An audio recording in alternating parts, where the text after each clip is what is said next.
For most of this century, Shinzo Abe has dominated Japan's politics. He comes from an influential political dynasty. His grandfather was Prime Minister and his father Foreign Minister. The conservative politician rose through the ranks of his Liberal Democratic Party and became Japan's youngest Prime Minister since World War II in 2006. But that stint ended the following year due to ill health. 5 years later, he returned. If his first term was marked by his political inexperience, the second had a renewed focus and agenda. What became known as Abeconomics was a series of ambitious reforms aimed at boosting Japan's struggling economy. His vision of a wealthier, stronger Japan came with a lifelong ambition to amend the country's pacifist constitution, which bars it from hostile acts except in self-defense. Many Japanese oppose those constitutional changes.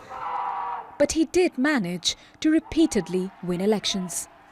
As a result of the stability that he brought, the fact that he has won 6 national elections, that has basically been unopposed, and really has shown no sign of losing his power really up until now in his 8th year, that Japan has been well governed, has been predictably and consistently governed for that period. And he has managed to translate that into a much more visible role for Japan in Asia and globally.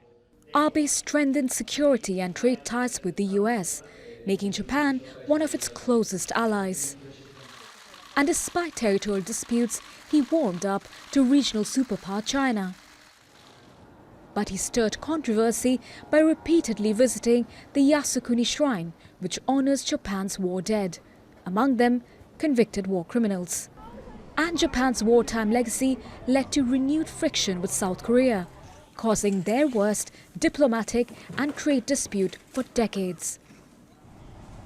The 2011 earthquake, tsunami and Fukushima nuclear disaster was a further test of his leadership.